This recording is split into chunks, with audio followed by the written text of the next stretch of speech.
This is the Business Breakfast on Dubai Eye 103.8. Live from Dubai Commerce City, the region's leading digital commerce free zone. Speaking of numbers, Q1's felt really busy, but has it actually created more job opportunity? Fitch has crunched the numbers to find out in its first quarter employment index. And we are very pleased to be joined by the founder and the CEO, Dr. Trevor Murphy. Good morning, it's lovely to see you. Yeah, morning, Brandy. And welcome down to Commerce City. Yeah, thank you. It's beautiful. Yeah, beautiful. Let's look at where and if jobs are being created. I'm interested in two countries in your index, although you do look at the Gulf as a whole, the UAE and Saudi Arabia. Let's start with the UAE. An increase of just over 1% compared to last quarter. Is that a good number? It's a slightly weaker number than the last four quarters, but I still think it's a pretty good number. We're starting off quite a high baseline with the UAE recording close to Saudi numbers in terms of jobs, particularly in the second half of last year. So to still grow by 1.5% with everything that's happening in the world is still probably a pretty decent, although slightly weaker number. Because I'm thinking about the population growth that we have seen here recently. And I'm wondering whether this job creation is enough for the population growth that we're seeing. Probably not. We're still seeing some of the things that we've spoken about many times, where we've got an oversupply of people looking to come to Dubai or come to the UAE, and not enough jobs available to them. So wait times for jobs is gone up, and applicants is still increasing. But a lot of these people are still coming to the region. Again, we've spoken about this previously, where there's a lot of them coming to the region with no job in hand, and they're still coming. Some of your language in here, I'm a little concerned about, I'm not going to lie. You say that employers are prioritising efficiency over job creation. What does that mean on the ground in blunt everyday terms? Okay, I mean, companies that aren't prioritising efficiencies over people will lead to inefficiencies and then no jobs for people. So, but I just think there's a real focus on maybe slightly weaker return numbers from the last couple of years, with the EBITDA numbers for the organizations that we work with not where they used to be.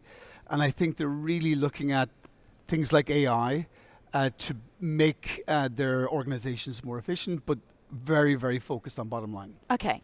Are you suggesting that we are doing more work with less people when you talk about efficiency over job creation? So far we're still increasing the number of jobs, but we're certainly getting more output out of individual people, whether it's individual contributors or even leaders. The fact that three of the areas that have seen increases here, AI, tech and digital, are we starting to see AI eat into jobs? No. So far what we've seen is certainly building in more efficiencies, understanding how AI, digital is probably a clear route to, if you implement it, this is what you'll get back. But we're still trying to figure out how AI will actually impact individual jobs and the workplace. You know, it's coming, everyone is using it, but I don't think we've seen the real net effect, how it maybe potentially could reduce some particular job categories. You look at job creation in this index, not jobs overall. Yes. So you're not looking at whether or not jobs are staying or being eliminated by tech or any other reason. It's a pure number, a number of new jobs created. But what's your Scooby sense on that? Are you hearing about or feeling redundancies? What are your clients telling you?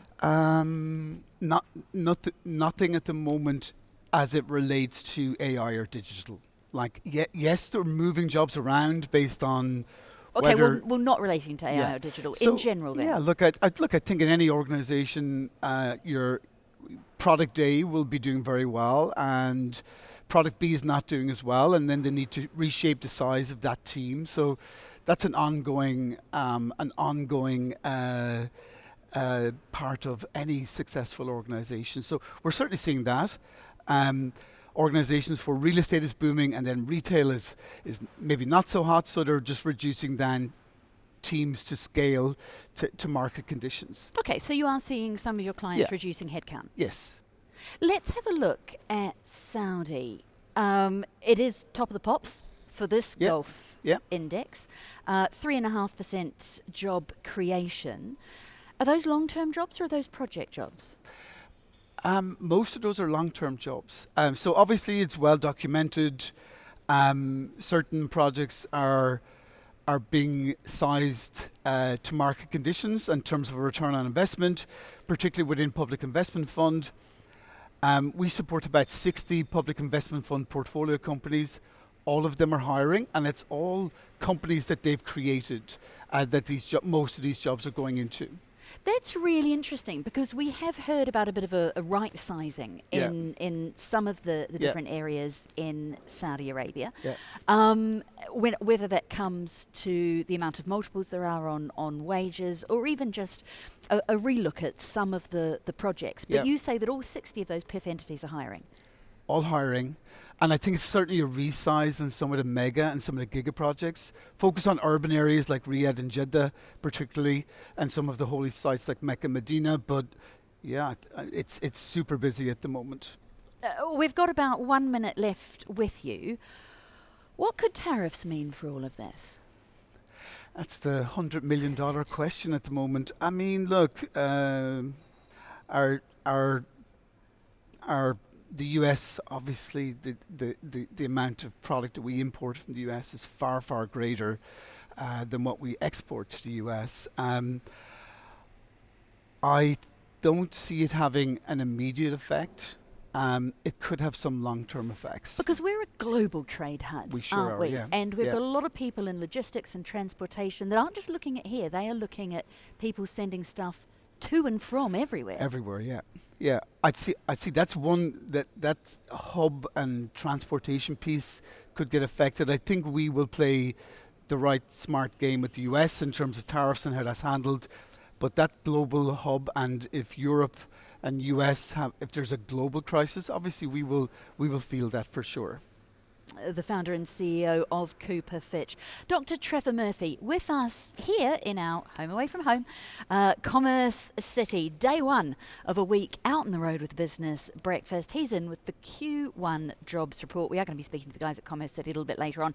Tom's been chatting to them about how full their seats are while we're talking about employment and filling a desk. And quite frankly, I think this morning we are lucky to have one. Thank you very much for joining us, Trevor. It is lovely to see you. Nice to see you as well. You're listening and watching The Business Breakfast.